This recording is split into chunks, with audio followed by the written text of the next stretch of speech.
신약성경 23페이지 마태복음 14장 1절부터 12절까지 보겠습니다. 찾으셨죠? 우리 다 같이 한번 읽어보겠습니다. 시작.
오늘은 제가 이 마태복음 14장 1절부터 12절에서 세례 요한의 죽음이라고 하는 주제를 가지고 말씀을 드리길 원합니다. 이 세상에는 지금 수많은 사람들이 살고 있고 또 수많은 사람들이 세상을 떠나가고 있습니다. 제가 그렇게 나이가 많지는 않지만 많다고 생각하는 사람도 있겠지만 수많은 사람들을 제 앞에서 떠나가는 것을 제가 봤습니다.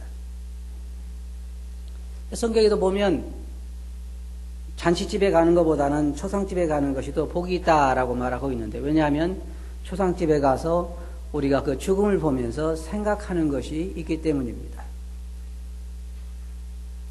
오늘 이 말씀을 보면 세례 요한의 이 죽음에 대해서 볼 수가 있는데, 세례 요한은 아주 짧은 생을 살다가 세상을 떠나간 사람입니다. 우리가 대략 기억할 때에 한 33에서 34 정도 짧은 생을 살고 떠나간 사람인데, 한 가지 생각해 보는 것은 사람이 과연 세상을 떠나갈 때에 우리 무엇을 가지고 그 사람의 삶을 평가할 수 있을까? 누구든 다 세상을 살아가지만 그러나 사람마다 다 다릅니다. 그런데 여기 세례 요한의 삶을 통해서 우리가 생각해 볼 수 있는 것은 과연 사람은 어떻게 살아야 되고 무엇을 남겨야 되는가 하는 것들을 우리가 생각해 볼 수가 있습니다. 먼저 그의 이 출생을 보면 여러분 잘 아시는 것처럼 그는 제사장의 가문에 태어난 사람이었습니다. 그리고 그는 평범하지 않은 그러한 출생을 한 사람이었어요. 그 부모가 오랫동안 자녀가 없어가지고 하나님께 기도를 많이 했는데 하나님께서 특별하게 그 자녀를 주신 가정입니다. 여러분, 우리 여자분들이 임신을 할 때 보통 태몽 꿈을 꾼다 그러죠. 태몽 꿈. 저도 저희 어머님이 저를 임신할 때 태몽 꿈을 꿨는데 아주 좋은 꿈이에요. 제가 용이 하늘로 올라가려는 그런 꿈을 꾸셨다 그러는데, 그 태몽 꿈이 맞잖아요. 제가 하늘에까지 가게 됐으니까. 맞는 꿈입니다. 그런데 이 요한의 경우는 아주 특별한 계시를 받은 그런 사람이었습니다. 여러분 잘 아신 것처럼 사가랴가 제사장의 임무를 행하기 위해서 그 성전 안에 들어가서 성소 안에 들어가서 그 임무를 행하면서 갑자기 거기에서 천사를 만났습니다.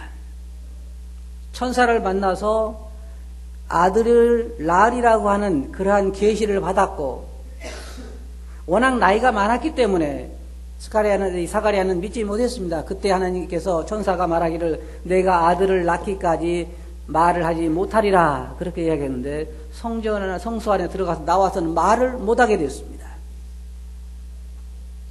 그러니까 사람들이 그때는 이제 반차를 따라서, 쉽게 말해 차례를 따라서, 제사장이 많기 때문에 차례를 따라서 늘 거기 들어가는데 갔다 나와서 말을 못하니까 이 사람이 생각할 때 틀림없이 무슨 환상을 봤구나 라고 생각했는데, 갑자기 그 나이 많은 사가랴의 아내가 아들을 임신하게 됐습니다.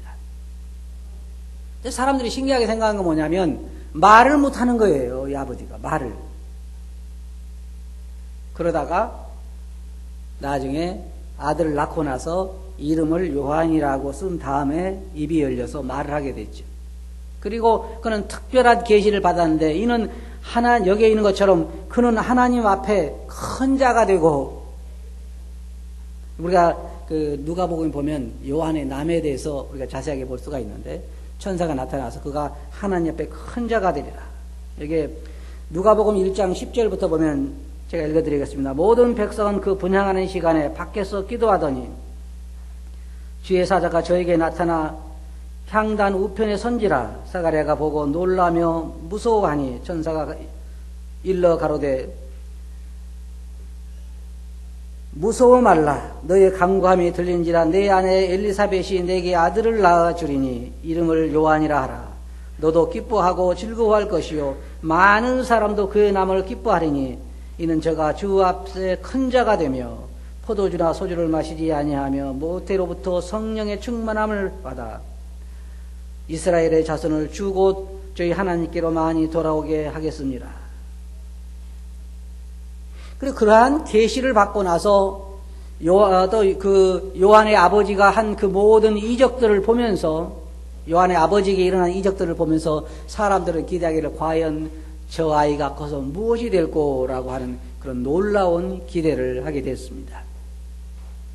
아마 여러분도 이런 계시를 받게 된다고 하면 엄청난 기대를 할 거겠죠. 여러분들이 혹시 여기 이제 곧 결혼할 사람도 있고 앞으로 결혼을 해서 또 아기를 낳고 그럴 텐데, 아직까지 또 이 아기를 더 낳을 분도 계실 텐데, 여러분이 태몽을 꿀 때에, 아니면 주의 천사가 여러분 옆에 서가지고, 그런 분 아직 안 계시죠? 주의 천사가 옆에 서가지고 내가 아들을 낳으리니 이름을 뭐라고 하라 그렇게 이야기하면서 그가 큰 자가 되고 이렇게 하리라 했을 때, 여러분이 아이를 낳았을 때 어떤 기대를 하시겠어요? 아마 굉장한 기대를 할 것입니다. 그런데 우리가 성경을 보면 그 기대대로 그런 삶을 살지를 못했어요. 제가 말하는 것은 하나님의 기대대로 못 살았다는 것이 아니라 사람들의 기대대로 살지 못했다는 것입니다. 이 정도의 계시와 이 정도의 그 나이가 많아서 이 정도의 이적이 함께 동반하는 천사가 나타나서 계시를 하는 그런 아이의 출생이라고 하면 사람들의 머릿속에 생각할 때 이는 분명히 엄청난 일을 할 거라고 하는 생각을 하게 됐을 것입니다. 근데 요한의 경우는 어떻습니까? 요한이 집을 몇 채나 지었죠? 네, 아무것도 없었어요. 옷도 몇 벌 없었던 것 같아요. 아마 제가 생각할 때 단벌 신사가 아니었을까. 사는 것도 광야에서 살았습니다. 쉽게 말하면 세상 사람들이 생각하는 기대와는 전혀 다른 삶을 살았습니다. 그 누가 봐도 성공이라고 말할 수 없는 그런 삶을 사는 것입니다. 그리고 나이가 들어서 이제 나이가 적어도 33 정도면 한참 일할 때잖아요. 한참 일할 때. 처음에 제가 인간적으로 볼 때는요, 처음에 요한이 사역을 시작할 때는 좀 성공한 것처럼 보였어요. 왜냐하면 사람들이 광야로 나와가지고 요한에게 세례도 받고 사람들이 그를 선지자로 알고 많은 사람이 와서 세례를 받았는데 예수님이 등장하자마자 사람들이 다 그리 가버리고 외톨이가 돼버리고 말았어요. 그러니까 쉽게 말하면 오늘날로 말해 이런 거예요. 여러분들이 교회를 개척해가지고 사람들이 많이 100명, 200명, 1000명이 모였는데 옆에 다른 목사님이 한 분 오셔가지고 교회를 개척하니까 다 그리 가버리고 우리 교회는 텅텅 비게 된 거란 말이에요. 제자들이 소원해가지고 와서 선생님, 그 선생님에게 세례를 받은 그 사람이 저쪽에서 설교를 하니까 사람들이 다 그에게로 가더이다. 그때 요한이 뭐라 그랬습니까? 그는 흥하여야 하겠고 나는 쇠하리라. 그런 얘기를 했습니다. 근데 문제는 그리고 나서 얼마 안 돼서 그런 감옥에 갇히고 말았다는 것입니다. 이 감옥에서 요한의 마음은 한때 좀 흔들리기도 했어요. 예수님에게 그의 제자를 보내서 오실 그이가 당신입니까? 아니면 우리가 다른 사람을 기다려야 하겠습니까? 근데 요한에게 주어진 사명은 아주 단순한 것이었습니다. 한번 생각해 보세요. 제가 예수님 믿고 나서 제가 거듭거듭 늘 마음속에 생각하고 또 체험하는 건 뭐냐면, 사람은 무의미하게 이 땅에 태어났다가 죽는 것은 아니라는 것입니다. 절대로 그런 사람이 없습니다. 모든 사람은 이 땅에 무언가 하나님께로부터 무슨 사명을 가지고 이 땅에 태어납니다. 사람은 짐승과는 다릅니다. 성경에 짐승은 태어날 때부터 잡아먹혀 죽기 위해서 태어난다 그랬어요. 여러분들이 아마 그럴 것입니다. 돼지가 새끼를 12마리, 13마리 낳는데 돼지 새끼한테 찾아가지고 야, 너희 참 복이 있다 그런 사람 없죠. 너희들 장래를 보니까 참 장래가 촉망하다 그런 사람도 없을 거예요. 돼지는 태어날 때부터 죽기 위해서 태어난 거기 때문에. 그러나 사람은 그렇지 않습니다. 특별히 예수 그리스도를 믿는 사람들은 무의미하게 이 땅에 살지 않습니다. 모든 사람들이 다 하나님으로부터 무언가 사명을 가지고 이 땅에 태어나는 것입니다. 모세도 그러고 사도 바울도 그렇고 요한도 그렇고 마태도 그렇고 세상에 태어난 모든 사람들이 다 하나님께서 무의미하게 태어나게 하신 것이 아니라 다 그들에게 무언가 사명을 맡겨 주신 것입니다. 요한의 경우는 그가 예수 그리스도를 세상에 전파하는 그러한 사명을 가지고 이 땅에 태어난 것입니다. 그런데 그 사명에 충실하잖아요. 그가 주 앞에 큰 자가 될 거라 그랬습니다. 근데 여기서 여러분 잘 생각해 보세요. 사람들이 사가랴에게 천사가 말하기를 내가 아들을 낳으면 주 앞에 큰 자가 될 거라고 했을 때, 우리는 또 인간적으로 생각할 때는 사람 앞에서도 큰 자로 생각합니다. 많은 사람들이 지금 세상의 사람들이 생각할 때 사람들이 평가를 뭘로 생각하냐면 사람들이 어떻게 생각하느냐는 가지고 평가하는 것입니다.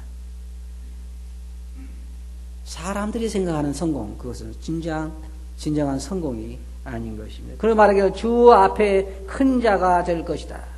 사람들이 생각하는 큰 자라고 말하지 않습니다. 그리고 이스라엘 자손을 많이 하나님께로 돌아오게 할 거라고 말하고 있습니다. 세례요한의 삶을 보면 어떻습니까? 아주 굉장히 검소한 삶을 살았습니다. 광야에서 가죽옷을 입고 석청을 먹고 그렇게 아주 단순한 삶을 살았습니다. 이번에 우리나라의 그 유명한 불교인 한 분이 돌아가셨는데 무소이라고 아주 하더군요. 아무것도 가지지 않고 갈 때도 아무것도 안 가지고 살 때도 아무것도 없이 그렇게 무소이로 살았다 그래. 참 어떤 면에서는 검소하고 좋은 것입니다. 그러나 문제는 우리가 어떤 것을 누리고 어떻게 살았느냐 하는 것보다는 어떤 일을 어떻게 세상에 남기느냐 하는 것이 대단히 중요한 것입니다. 제가 그런 걸 기억해요. 어떤 사람의, 여러분이 공동묘지에 가보셨어요? 공동묘지에 가면은 비석이 많이 있습니다. 비석이 많이 있는데 다 이구동성으로 거기에 써있는 다 비슷하게 글씨가 뭐냐면 언제 태어나서 언제 죽었더라 그거예요. 근데 그 중에 특별한 것도 들어 있어요. 어떤 비석은 이렇게 써 있다고 그래요. 차라리 태어나지 않았으면 좋았을 사람 여기에 잠들다. 좋은 비석이죠? 그건 정말로 좋지 않은 것입니다. 그러나 우리가 한번 생각해 봅시다. 여러분과 저는 이 세상을 한번 떠나갈 것입니다. 세례 요한도 아주 젊은 나이에 세상을 떠나갔습니다. 그는 검소한 삶을 살았습니다. 사실 이사 갈 때 싸가지고 갈 것도 없이 살았어요. 죽을 때는 어떻게 죽었습니까? 저도 주님께 그런 기도를 가끔 할 때 있어요. 주님, 제가 살아있을 때 주님 오시면 얼마나 좋겠습니까? 여러분들 소원이 그거죠. 그리고 사람들이 뭐라 하냐면, 주님 제가요 저녁을 먹고 목욕하고 저녁 먹고 잠자다가 아침에 보니까 죽었게 그렇게 좀 가게 해주세요. 참 좋은 소원이잖아요. 그럼 얼마나 좋겠어요. 사람들이 그렇게 죽고 싶어 하잖아요. 어떤 사람은 참 고생을 많이 하고 가는 사람이 있는가 하면 어떤 사람은 고생도 없이 그렇게 가는 사람이 있어요. 세례 요한은 어떻게 죽었나요? 젊은 나이에 여기 본문 말씀을 보면 목이 잘려서 죽었습니다. 근데 제가 이해가 안 가는 건요. 세례 요한은 얼마나 훌륭한 사람입니까? 하나님께서 특별히 그가 주 앞에 큰 자가 되고 많은 사람을 하나님께 돌아오게 하겠다고 그러는데, 그런 사람 같으면 이왕에 말이에요. 주님께서 세례 요한도 조용히 잠자는 것처럼 그렇게 데려갔으면 그의 죽음을 보시오. 오늘날 설교할 때도 훨씬 쉬웠을 텐데, 그죠? 그런데 목이 잘려 죽었어요. 죽는 모습을 가지고 사람을 평가하는 것이 아닙니다. 사람의 인생이라고 하는 것은 얼마나 살았느냐 가지고 평가하지 않습니다. 오래 산 사람, 그 사람이 성공한 건 아니에요. 짧게 살았다고 해서 실패한 것은 아닙니다. 몇 살을 살았든지 하나님께서 그에게 맡겨주신 사명을 성취했느냐는 것이 그의 삶을 성공이냐 아니면 실패냐를 결정하는 것이지, 연수가 결정하는 것이 아니에요. 세상에 남겨놓은 재산 가지고 그 사람의 삶을 평가할 수는 없습니다. 그건 정말로 아무것도 아니에요. 그럼 인생을 뭘 가지고 평가할까요? 하나님께서 그에게 맡겨진 사명을 그가 어떻게 성취하고 세상을 떠나, 다시 말해서 예수 그리스도를 위해서 하나님과 연관된 일을 위해서 얼마나 세상에서 그의 일을 성취했는지, 세상에 어떤 일을 남겼는지, 그걸 가지고 우리가 그 사람의 삶을 평가할 수 있다는 것입니다. 그의 죽음이야말로 사람들이 그렇게 흠모할 만한 것이 아니었습니다. 그는 목이 잘려 죽는 그러한 죽음을 받았는데, 예수님께서 하루는 그런 얘기 하셨습니다. 너희가 무엇을 보려고 광야에 나갔더냐? 왜 그러냐면 세례 요한이 광야에서 세례를 줬잖아요. 그래서 사람들이 광야로 많이 나갔어요. 세례 요한에게 세례를 받기 위해서. 그래서 예수님께 그 제자들에게 너희가 무엇을 보려고 광야에 나갔더냐?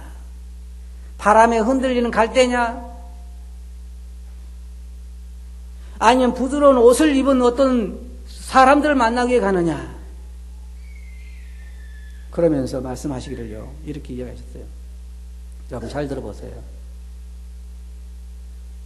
요한에 대해서 말씀하시기를 여자가 난 자 중에 가장 큰 자니라. 자, 여러분 잘 들어보세요. 여자가 난 자 중에 가장 큰 자다.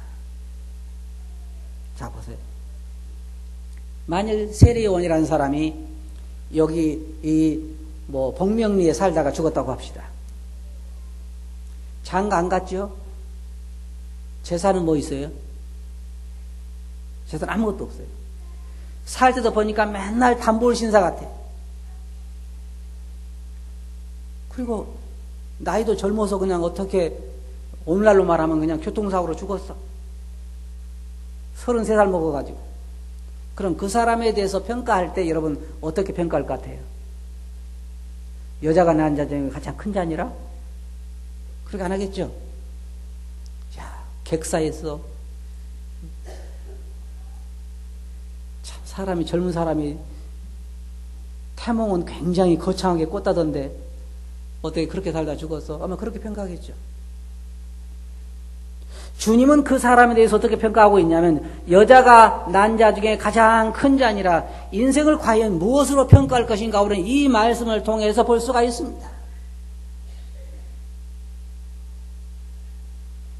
어떤 사람은 죽을 때까지, 죽는 순간까지 자기의 돈주머니를 놓지 못하고 죽는 사람도 있습니다. 제가 생각할 때도요, 소망이 없는 사람들은 참 아쉬울 것 같아요. 돈은 많은데 쓰지는 못하고 나이는 먹고, 특별히 어떤 사람은 또 당뇨병에 걸려가지고 쌀밥도 못 먹고 보리밥만 그냥 병원에서 먹고 있는 사람 보면은 참 안타까운 생각이 들어요. 그럼 제가 왜 이런 말씀을 하필이면 여러분들에게 드릴까요? 그것은 우리도 이런 기회를 통해서 우리의 삶을 한번 점검해 보자는 것입니다. 사람들이 볼 때 성공한 삶을 살 것인지 아니면 하나님께서 보실 때 성공한 삶을 살 것인지 우리는 적어도 아직까지 남아있는 이 삶 동안에 생각을 해봐야 하는 것입니다. 우리는 두 가지 평가를 생각하고 살 수 있습니다. 하나는 사람들의 평가를 생각하는 것입니다. 사람들이 여러분을 얼마나 훌륭한 사람이라고 말합니까? 사람들이 정말 여러분들을 얼마나 행복한 사람이라고 말합니까? 사람들은 가끔 저도 그런 생각을 해요. 저는 물론 마음으로부터 그런 생각은 않지만 우리는 보통 그러잖아요. 여러분은 만약의 경우에 예를 들어서 중고차 헝거 끌고 가는데 앞에 어떤 사람이 좋은 차 막 벤츠라든지 그런 좋은 차 끌고 가면 어떻게 생각이 돼요? 저 사람은 무슨 복에 저런 차를 타고 다닐까 그러잖아요. 진짜 그 사람 복이 있는 줄 아세요? 그건 잘 몰라요. 잘 모르는 것입니다. 문제는 삶을 결산해 놓고 볼 때 알 수 있는 것입니다.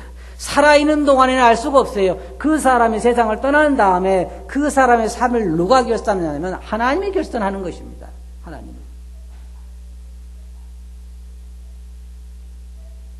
우리 구자선 부처님도 참 주님을 신실하게 섬기고 가신 분인데 저는 그분 생각할 때 다른 거 기억되는 것이 아니라 비가 오나 눈이 오나 계속해서 예배당 이 예배에 참석하고 성도들 같이 참석하고 그런 거 기억에 남잖아요. 얼마나 좋은 모습이에요. 얼마나 재산을 남기고 가셨는지 얼마나 어떤 일을 하셨는지 잘 모르지만 그러나 하나님 앞에서 신실하시고 그러한 예배를 드린다든지 하나님의 신실한 그런 모든 것들이 우리의 기억에 남아있는 것입니다. 다른 모든 성물도 마찬가지예요. 다 하나님 앞에서 우리가 어떤 삶을 살았는가 세례 요한을 오늘날까지 사람들 앞에 기억하는 것은요. 그가 짧은 삶을 살고 가난한 삶을 살았지만 하나님 앞에서 남는 삶을 살았기 때문에 오늘날까지 기억하는 것입니다. 이러면 생각해 보세요. 세례 요한이 살던 시대에 세상에서 가장 돈 많은 사람이 누구였습니까? 아무도 모르잖아요. 그죠? 아무도 몰라요. 그래서 중요하지도 않아요. 그러나 보잘것없는 청년, 33살 먹었을 때 목 잘려 죽은 청년, 재산도 없이 아무것도 남김없이 다 남길 것도 없이 가난하게 살았던 청년이지만 오늘날 세례 요한 그래야 모르는 사람은 아마 누가 말한 것처럼 간첩일 거예요. 다 알아요. 다. 왜? 하나님 안에서 남는 삶을 살았기 때문에. 그것이 남는 거예요. 저는 생각해 봤습니다. 여러분 한번 생각해 보시기 바랍니다. 여러분은 어떤 삶을 살고 싶습니까? 영혼에 비춰서 세상에 얼마나 투자하느냐는 것보다는 영혼에 비춰서 하나님 나라에 얼마나 투자하고 하나님 나라의 일에 얼마나 신실하는가 그것을 생각하는 것입니다. 여러분 이 죽는 문제에 대해서는 전혀 염려할 필요가 없어요. 저는 하나님은 실수가 없다고 생각을 해요. 그래서 하나님께서 우리를 부르시면요 우리가 사정할 거 없어요. 왜? 하나님 실수하지 않으세요. 하나님께서 모세에게 일을 맡기시거든요. 모세가 이스라엘 백성 모세에게 맡겨진 일은 무엇이냐면 이스라엘 백성들을 애굽에서 이끌어내서 가나안 땅에 들어가게 하는 것이 모세에게 맡기신 사명이었는데 가나안 땅 앞에 딱 도착하니까 하나님께서 모세에게 뭐라고 그래요? 네 일을 마쳤으니까 이제 올라오라 그러죠. 모세는 서운해가지고 저도 서운했을 것 같아요. 왜냐하면 그동안에 가나안을 적과 꿀이 흐르는 가나안 땅을 꿈꾸고 그렇게 살았는데 적과 꿀이 가나안 땅을 그 앞에 보면서 하나님 제가 들어가면 안 되겠습니까? 여러분과 저도 그러겠죠. 하나님은 안 그래요. 그곳으로 됐다. 이제 그것은 뭐예요? 너의 사명이 끝났다 그 말입니다. 그러니까 올라오라. 하나님은요 여러분 잘 들어보세요. 절대로 실수가 없는 분이에요.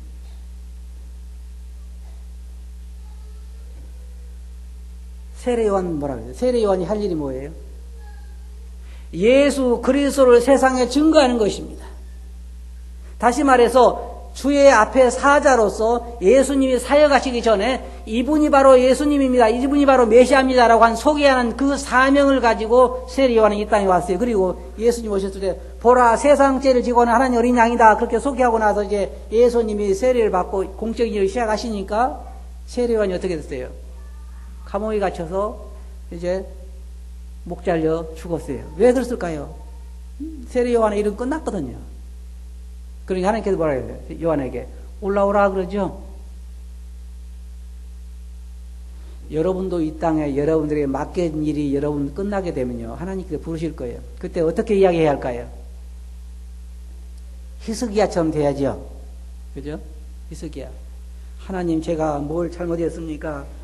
저를 좀, 제 생명을 좀 더 연장시켜서 저로 더 살게 해주소서. 그래야 되겠죠?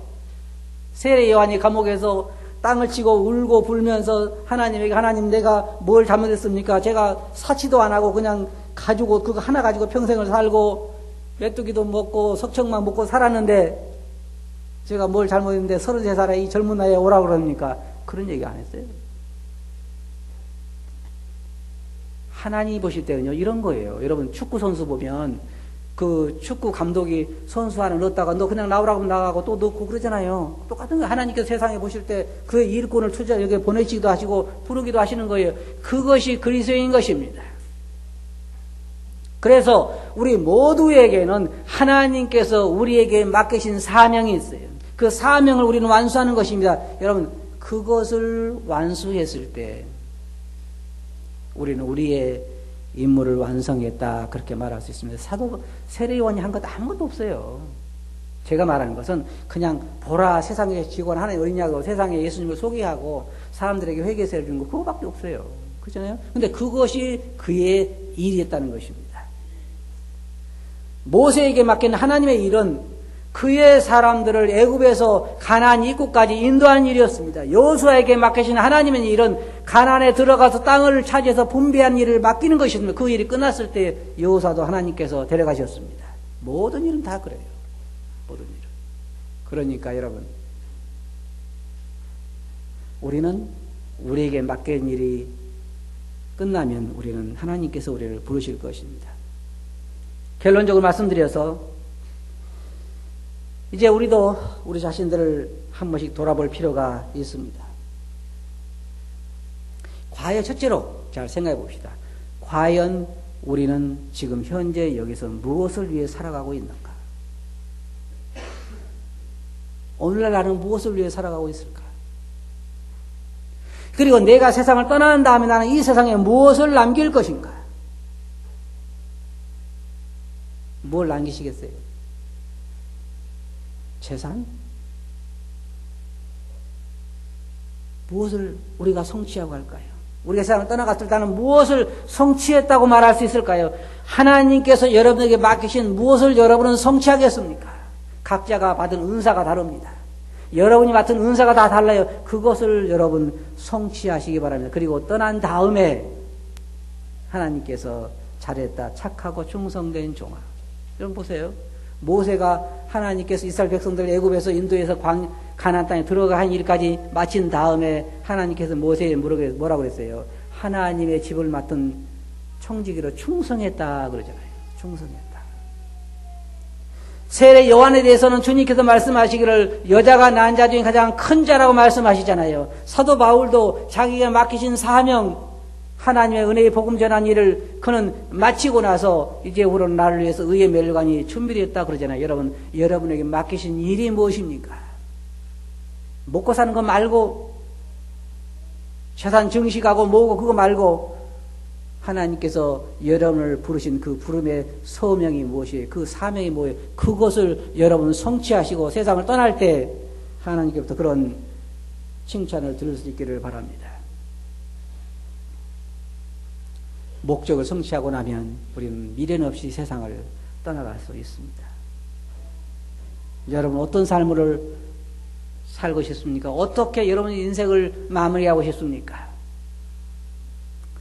이제 젊은 학생들도 여기에 있고 청년들도 여기에 있는데 제가 어떻게 여러분 삶을 마무리하겠냐 그러면 조금 이상하게 생각할지 모르지만 그러나 모든 사람이 언제 세상을 떠나갈지는 모릅니다. 그래서 항상 오늘이라고 하는 동안에 우리에게 맡기신 주의 사명을 완수해야 할 것입니다.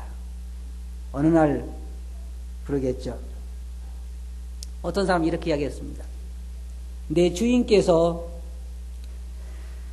우리 집주인이 우리 새 들어 사는 사람은 그러잖아요. 집주인이 방 빼 그러면 어떻게 해야 돼요? 방을 빼야죠. 이 사람은 그렇게 이야기했어요. 우리 집주인이 저보고 방을 빼라고 이야기합니다. 그 말 무슨 말이냐면 이제 나보고 오라는 얘기예요. 하나님께서. 하나님이 몸이기 때문에 이제는 방을 빼라는 얘기예요. 그때 우리 어떻게 해야 되겠어요? 무엇을 남기고 갈까요? 다시 한번 깊이 생각해 보시기 바랍니다. 여러분은 세상에 무엇을 남기고 가고 싶습니까? 신앙의 위대한 유산을 세상의 자손들에게 남기고 떠나시기 바랍니다.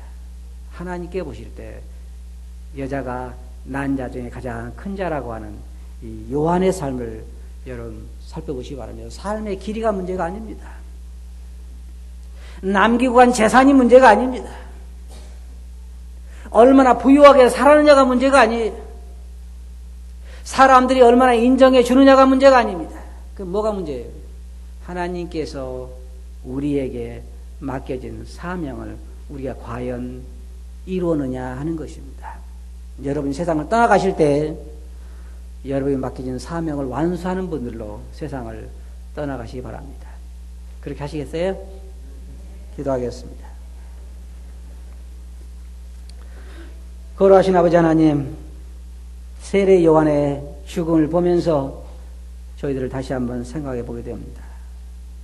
주님, 저희들에게 맡기신 사명을 저희들이 완수한 자들이 되게 해주시고, 세례 요한처럼 주님이 보실 때 잘했다 착하고 충성된 종아, 내가 내게 적은 것으로 맡겼는데 충성했다고 하는 그러한 소리를 듣게 해 주시옵소서. 주님, 저희들의 남은 때를 다시 개선하게 해 주시옵소서.